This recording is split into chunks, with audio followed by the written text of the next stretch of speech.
Hey, it's Ryan Reynolds here from Mint Mobile. Now, I was looking for fun ways to tell you that Mint's offer of unlimited premium wireless for $15 a month is back. So I thought it would be fun if we made $15 bills. But it turns out that's very illegal.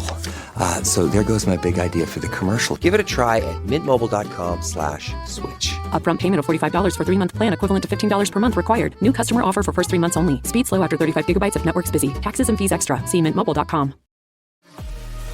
This episode is brought to you by State Farm. Sports are all about teamwork, and so is insurance. Whether you need an in-person or digital assist, State Farm is there to help you choose the right coverage for your home, car, and more. Get a game plan that helps fit your life and talk to State Farm today. State Farm with the assist. Coverage options are selected by the customer. Availability and eligibility vary by state.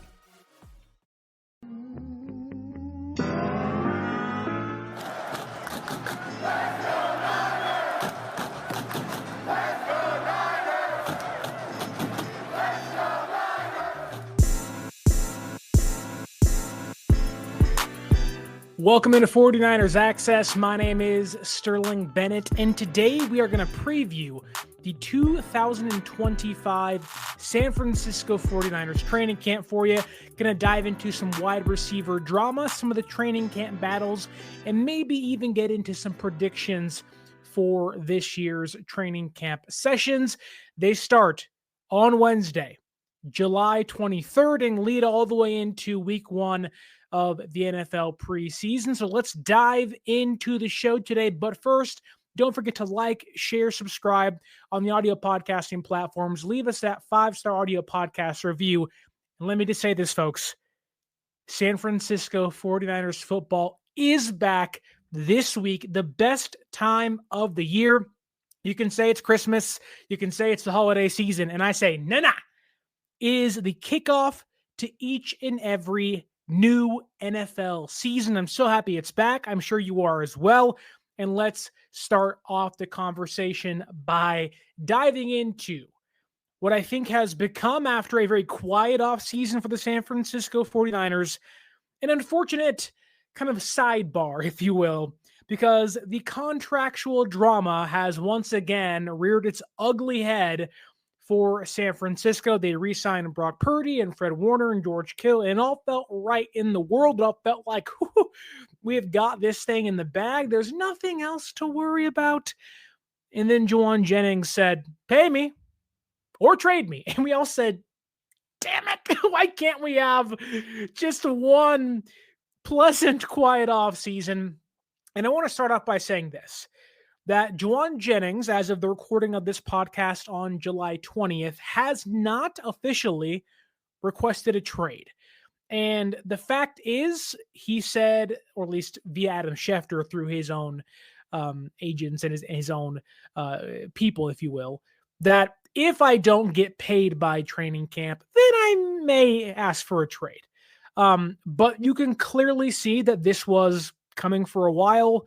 Not in a sense of I knew it was going to happen this way, but if the reports are true from Schefter and others that Jauan Jennings had made it known to San Francisco, John and Kyle Shanahan, that he wanted the new contract, in San Francisco doing what they always do, waited things out, didn't really act quickly to get things done. And in Jauan Jennings' case, he's not Brock, he's not Fred, he's not George Kittle. I can see them wanting to wait things out and kind of say, yeah, Jauan has some leverage, but so do we. We can afford to wait this thing out because Jauan doesn't give us the Aiyuk vibes or the Nick Bosa vibes of a holdout or a hold-in. Jauan, 7th-round pick, worked his way up to being an almost Super Bowl MVP caliber player. And for Jauan in his camp, they're saying, look, you almost had 1,000 yards last year, would have had 1,000 yards last year, was by far this team's best receiver, not named George Kittle. And we want to get paid. He's around 27, 28 years old. This could be his, only big contract of his career. So why not maximize it now and use the amount of leverage you currently have to maybe afford you a double-digit $1 million contract. All that makes sense. All it aligns. But San Francisco's known about this for a while. And I will firmly plant my flag in the camp that states Jauan Jennings is going to get paid. I don't think he'll get paid $30 million a year, as he shouldn't, but I do think Jauan Jennings is well worth the money for San Francisco. Let's say it's around $12 to $15 million per year, and that'll be on the AAV side, so not exactly that figure, but if Jauan Jennings, say, is making 3 years, $36 million, by the time his deal's done, he's 31 years old. That is, I think, a really good sign and a really good deal for San Francisco. I also am of the mindset that if you take what was said over and over and over again of San Francisco not being happy or content with how things went during the Aiyuk negotiation period and them being open to trading him, albeit not shopping him, that if you re-sign Jauan Jennings, it all but gives you more motivation to move off of Aiyuk's contract in 1 year's time before it really explodes into massive cap figures you really don't want to see. I think we all believe here on the show and outside in the fan base that this is probably going to be Aiyuk's last year. He comes back, he gets healthy, regains his footing, proves he's healthy to other teams out there that may want his services. Obviously, you look towards the Patriots and Commanders, but nonetheless, it's probably Aiyuk's last year on the team. I think San Francisco's hoping that they have Ricky Pearsall who can ascend and take Aiyuk's job at the end of this year, if not this year alone. Then you have Jauan, who I think they want to keep around for a while. And if you can say trade Aiyuk and have Jauan, and you have Pearsall making, I don't know, $5, $6, $7 million per year, and Jauan making roughly 12, and Demarcus Robinson making around, I think, 7 or 8, like that's a pretty cheap receiver core, and for a team that is going to pay Brock Purdy big money, or already has, but his cap will grow immensely the next couple of years or so. And then you have Nick Bosa and Trent Williams and guys, cap hits are only going to get bigger. It's a pretty good time to move off Aiyuk in a weird way by paying Jauan Jennings a year ahead of time, if you will.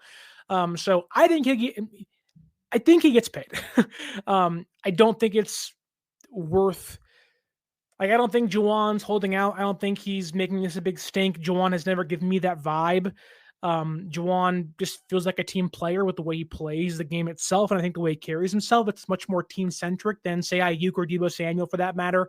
I don't think Jauan's a diva. I don't think Jauan blindsided San Francisco by any means.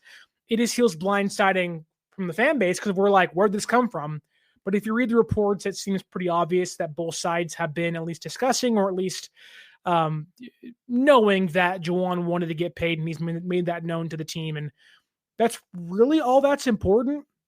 And I think San Francisco realizes that, look, Jauan, yes, has some leverage over us with Aiyuk being injured and Pearsall being injured, but the severity of that doesn't seem too big. Get to that in a second here. Demarcus Robinson is probably going to get suspended for 1 to 3 games. So Jauan could say, you're not going to have, 2 of your top 3 guys, 2 of your top 4 guys, pay me now so you don't lose 3 of your top 4 guys before the year starts. But they could also tell Jauan, hey, buddy, old pal, Third and Jauan, love that name, by the way. We dare you to hold out. You're going to get fined. You're going to lose money. But I do think the sticking point and the reason why Jauan, outside of the years of financial stability, really comes down to guaranteed money.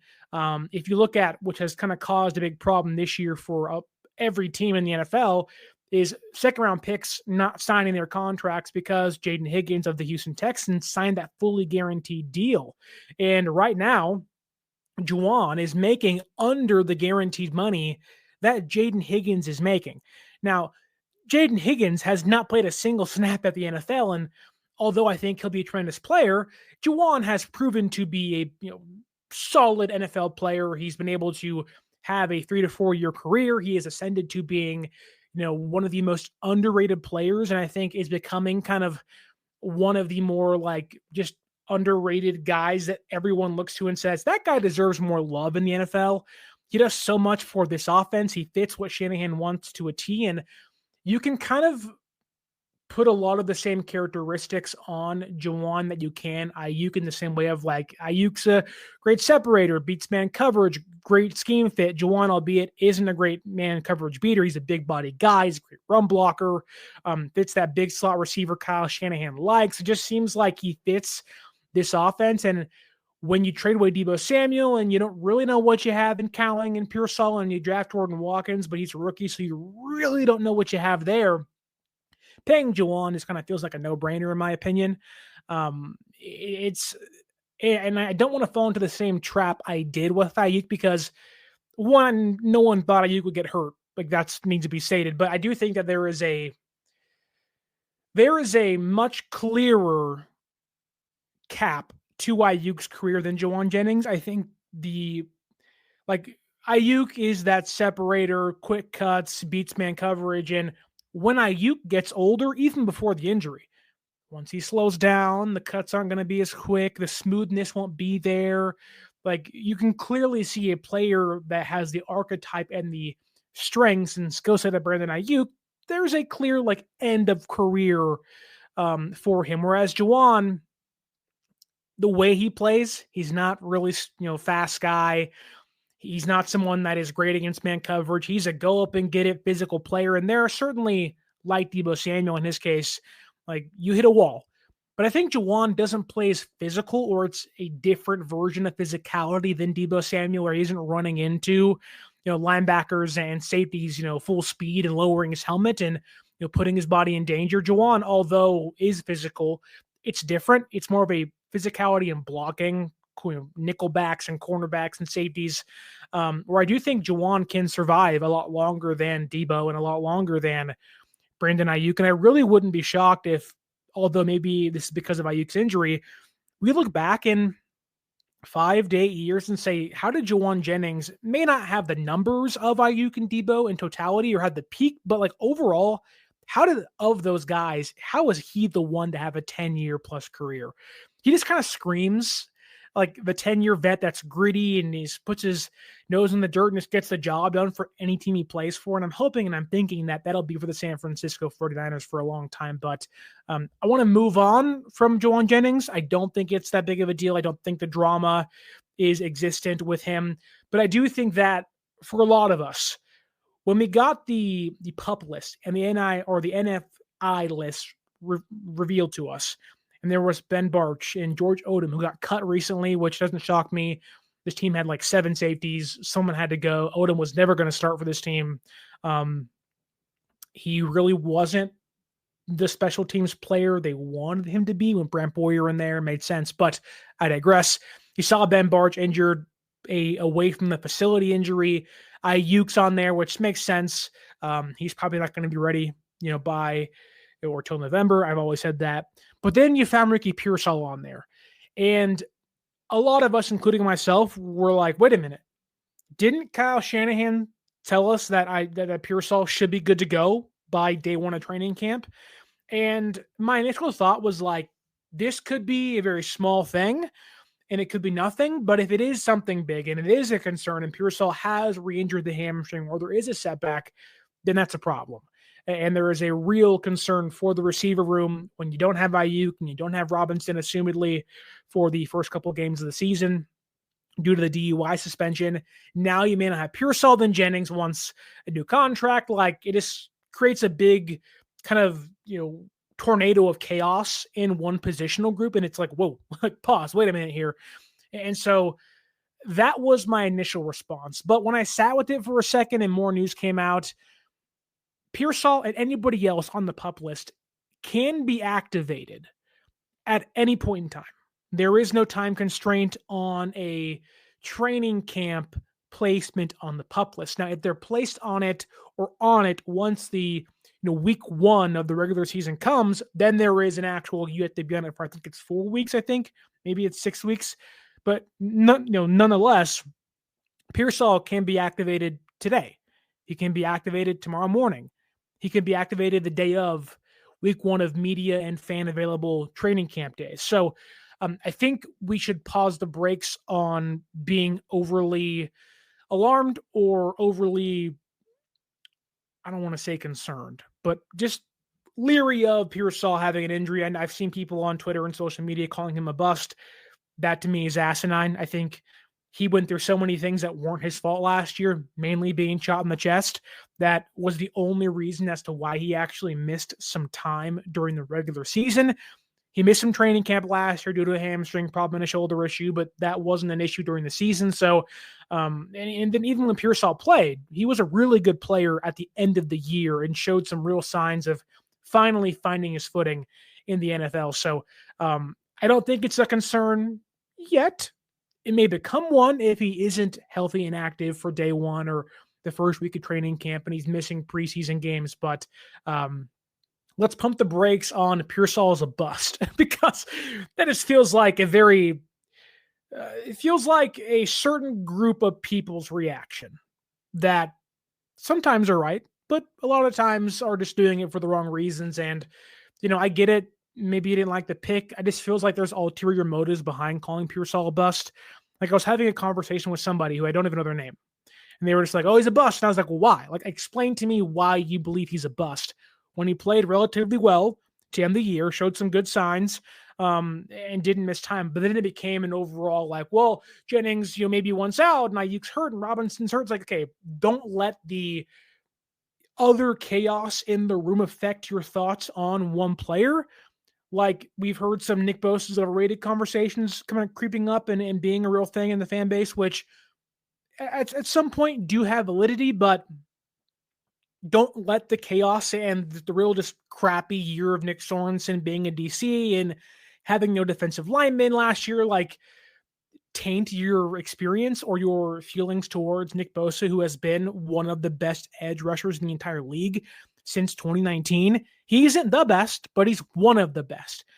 But I think this fan base had such a quiet offseason where it was like, oh, we can unplug. I literally unplugged. Like we hadn't had a show in 2 or 3 weeks because it was like nothing's happening. I'm not going to fabricate things and just make things up. I'm not going to hype up, freaking Isaiah Nayor or some random cornerback in the roster and say, this guy's going to be the next, Lenore. Or like, I'm not going to do that. I think that's boring and just, it just doesn't make sense to me. I'd be betraying myself doing that. But when you get the big kind of one day of like, bang, Jauan wants out, bang, Aiyuk is hurt, bang, Pearsall's injured, bang, pup list, bang, Ben Barch is hurt. You're like, whoa. Like, where did this all come from and why is it happening right now and why is it on one day? And it can be a lot to kind of take in. But I do think that the Niners really aren't concerned to Pearsall. I think they're happy with the receiver room. I think they're happy with where things are at. I don't think they are worried about Pearsall's hamstring or, I'd be more concerned about Robinson's suspension than Pearsall being healthy by week 1 is how I put that. Which the Robinson suspension feels like it's almost a guarantee at this point, which we all kind of assumed it would be, but the NFL has really been dragging their feet. And I don't know why. I don't understand why it takes them a year and a half. In this case for Robinson takes, I don't know, what has it been? 9 months to get things done.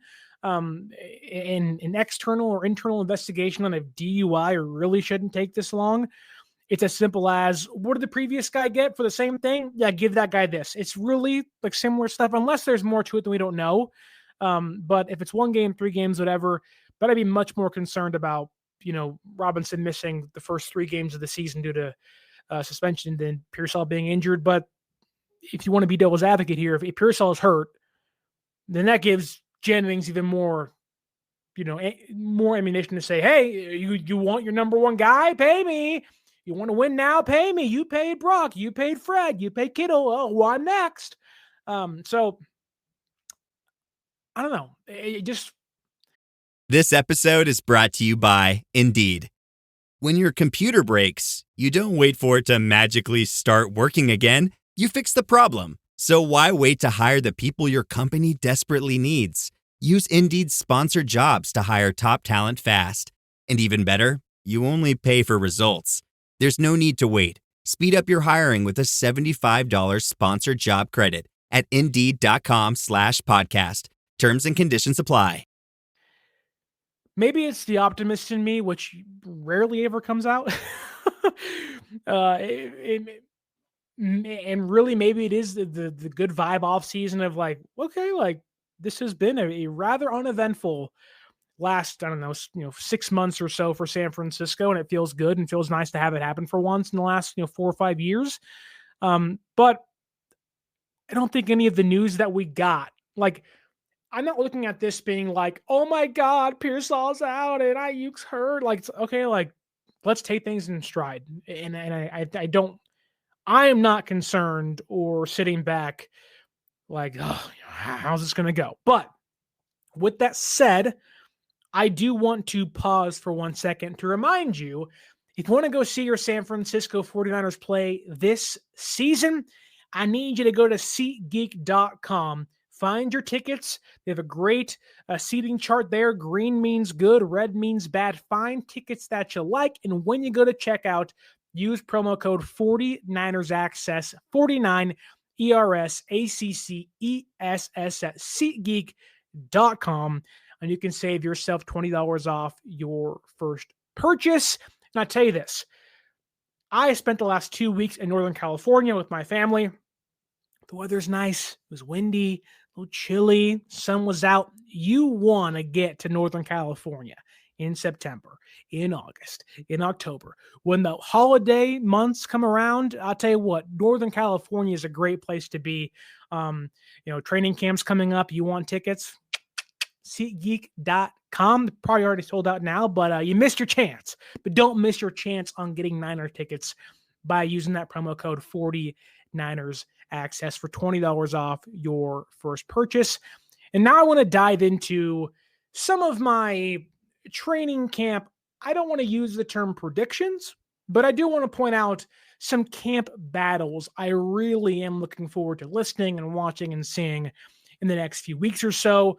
Hopefully during preseason, we get a good look on certain things and can tell, who looks good, who looks bad, and kind of get a better idea as to where this team is going to put their efforts and where their big decisions may lead them.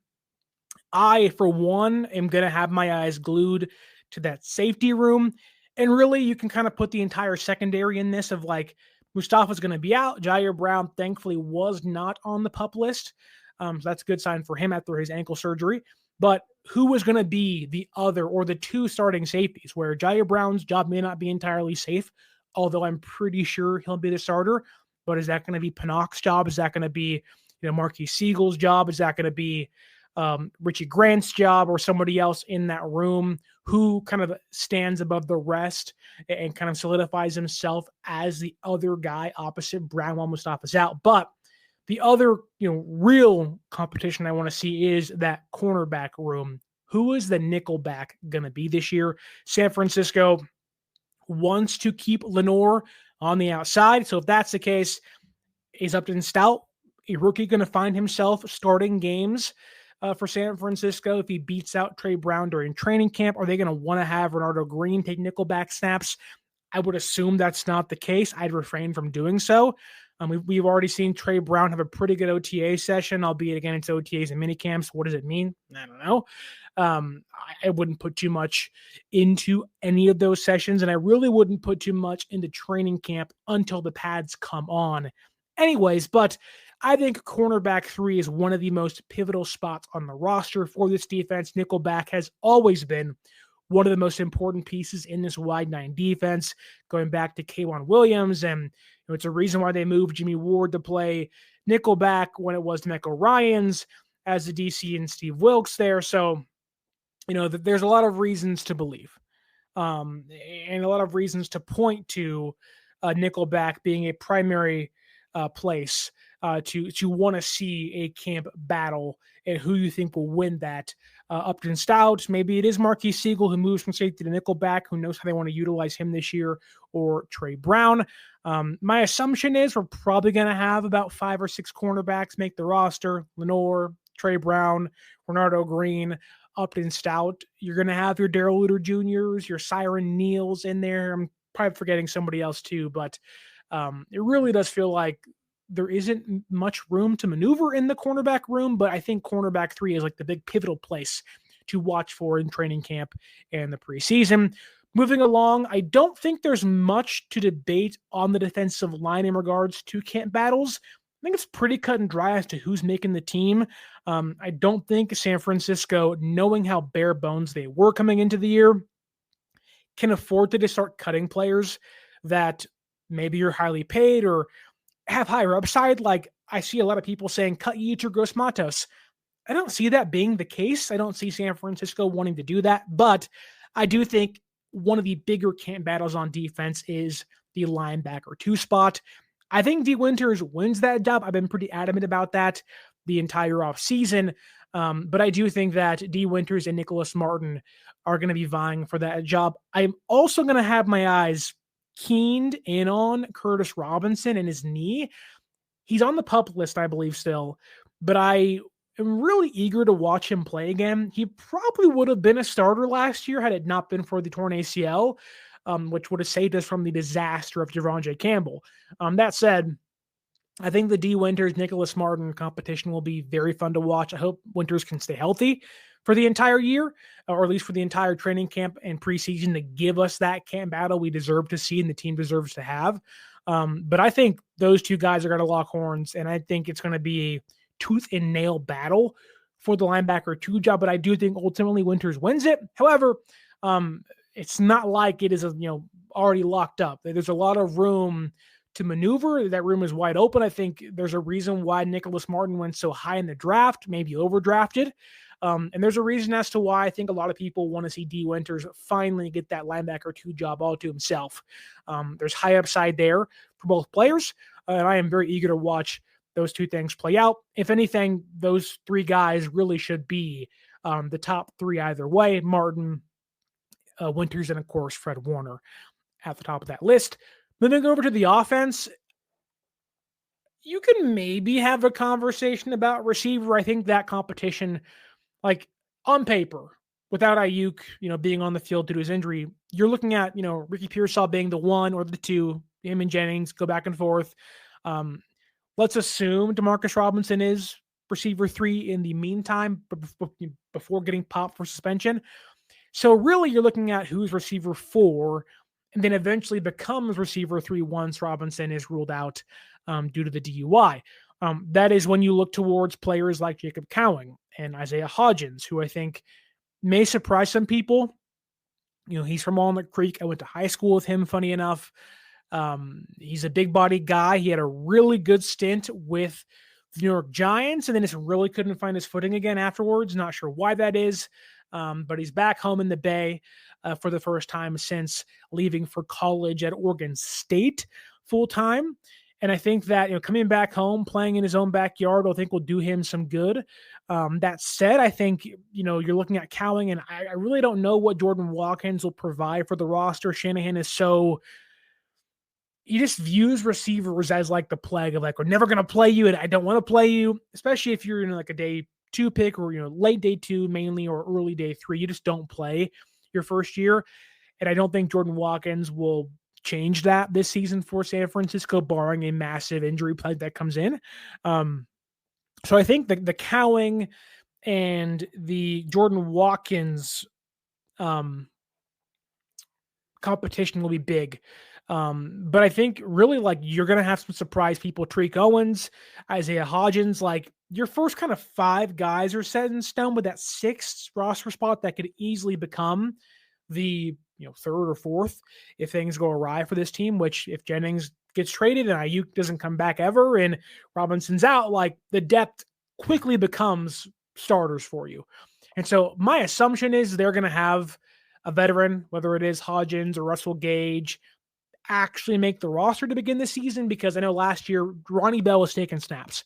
And I think you're going to see somebody like that. I'm hoping it's Cowing. I'm hoping it is, somebody actually worth watching the upside of. But I wouldn't be shocked to see Kyle take a lower ceiling, higher floor player and let them play and start things, because I think that's what he likes to do. And I would just say, watch out when the receiver news comes out, who had a good day, who had a bad day, who was beating man coverage or press coverage when the pads come on. I would not be shocked to watch somebody like Isaiah Hodgins have a really good camp and outduel somebody like Watkins and maybe even Jacob Cowing if things aren't great. And especially if Demarcus Robinson is popped for 3 games, they want that kind of backup, bigger body guy. And Isaiah Hodgins is a bigger body receiver that can, perform really well in the red zone. So just watch out for him.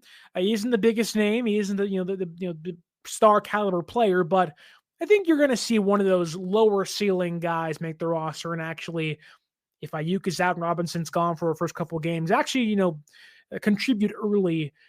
Maybe not often, but early for the San Francisco 49ers. So my eyes are on the receiver room. I don't think there's too much to make from the running back room. I guess you can say Corey Kiner and Patrick Taylor vying for the running back 4 job.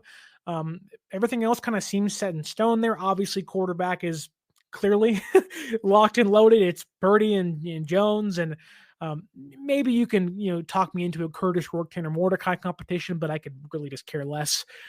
None of those guys move the needle for me. I don't even like the Curtis Work pick, but I digress. I will say this though, that the Niners are in a place where they, I think, have 89 guys on the roster right now, so they can sign somebody. A lot of people, going back to the receiver room, have been saying, go get Amari Cooper, go get Keenan Allen. I don't think that's going to happen for San Francisco. I don't see them signing a veteran player this early in training camp. Maybe if somebody else goes down or somebody else, has an issue where they trade Jauan Jennings, albeit unlikely. Maybe that's the case, but my sticking point in the reasoning why I don't believe that happens is because what happens when Aiyuk comes back and Robinson comes back? Okay, so let's say you sign Amari Cooper, for example. Sign Amari Cooper, you walk into the year, let's say Jennings gets traded for whatever reason.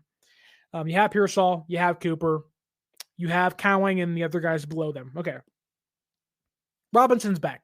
Okay, Robinson, clearly you liked more than Amari Cooper to begin the year or during free agency, so you're going to play Robinson over Amari Cooper most likely, right? Then Aiyuk comes back. So then Cooper falls from your number 2 guy, number 3 guy to number 6 on your roster. Maybe you can say, well, Sterling, who cares? It's talent. Accumulate it in any way you can. And I get it. Okay, fine. But is Cooper want to do that? Would Keenan Allen agree to being a receiver 2 or 3 on day 1 and receiver 6 by week 10? I don't think so. So those, I think, are guys that'll sign late in the year, middle of the year, when teams see a guy go down with injury, and teams get desperate. The Ravens always do this. The Buccaneers always do that. I would not be shocked to watch Keenan Allen go back to the Chargers. Mike Williams is retired. So I think San Francisco will stand pat. That said, I do think one really important group that no one's really talking about is the guard room. And I think a lot of it is because of Ben Barch's injury. Now, I don't know what it is. Could be serious, could be minimal. I have no idea. But Ben Barch is never healthy. Now, even last year, when he played really well in a couple of games, he ended the year on injured reserve. He's yet to play a single full season and play every single game. And I get San Francisco wanting to give him a shot. The archetype for what Shanahan likes in his guards is certainly there. I think Ben Barch fits the offense extremely well. That said, Gatorade is the #1 proven electrolyte blend designed to hydrate better than water. So you can lose more sweat and raise your game. Gatorade, is it in you? He's already hurt. And when you walk into the year having not really addressed the offensive line, you have Trent, you have Ben Barch, you have Jake Brendel, you have Dominic Pooney and McKivitz, and your only draft pick was Connor Colby, and you didn't sign anybody else with a big name or caliber in free agency, which, okay, that's fine, but the expectation was, okay, if you're not going to sign somebody, you're going to draft somebody, and waiting until round 7 really doesn't instill hope that that guy's going to be something. San Francisco has a lot of unknown depth. Matt Hennessy, Nick Zakelj is known enough, but doesn't move the needle. Drake Nugent can play center. Maybe that gives you more versatility to move guys around. Spencer Burford can play guard, but I'm not sure they want to do that. Knowing Jalen Moore is gone, they want to have a bona fide left tackle. Andre Dillard, who again is also hurt himself, don't know how serious it is, but I don't think he practiced a single day during minicamp or training camp. So he'll be your right tackle, maybe. There just really isn't much room to falter in the guard room. And with Ben Bartch already hurt, it doesn't give me much hope or promise that if somebody goes down, we're going to be okay. That Brock Purdy's not going to be running for his life. I know San Francisco has said in the previous years, Chris Forrester, the offensive line coach, said, pay guys that actually touch the football. Unfortunately, you can do that, but if you can't get the ball to those guys because you don't pay the offensive line or dress the offensive line, well, then it's not worth the money. Then you get into conversations of we're overpaying this guy and that guy. Well, the offensive line can't hold up, so we can even get the ball to said receiver or running back or whatnot. So it's upsetting. I think San Francisco really is on the verge in an odd way. I think they're more prepared and they are more capable of being better and surviving than, say, the Bengals are, who really never address the offensive line, never really protect Joe Burrow, but are often in these 45 to 46 point shootouts and are fringe playoff teams. I think San Francisco is better prepared than the Bengals are, better coached, have better players. That said, I think they are much closer to the Bengals, 8-9, 9-8, vying for a wild card than they are, 13-3, 13-4, 12-5. I know San Francisco's schedule may not dictate that entirely, but I do think that if things go wrong, if someone goes down, San Francisco is not in a good place to survive any injury on the offensive line. Maybe outside of Jake Brendel, but that's a whole different story for a different day. But outside of that, you can get into the Jake Moody competition, but I think, cornerback 3, linebacker 2, the guard position, mainly left guard, and kind of that receiver 4 or 5 or kind of the big ones you look to. I think punters all kind of locked in. Kicker, again, is kind of the other big one. But other than that, there really isn't, like, for as many questions as San Francisco has, they don't really have any big competitions of like, oh, if that guy doesn't play well, or that, if that, position doesn't work out, their season's over with, which is a kind of a good place to be in for as many young players as they have. But, edge rusher and defensive tackle, like, there's no competitions there, in my opinion.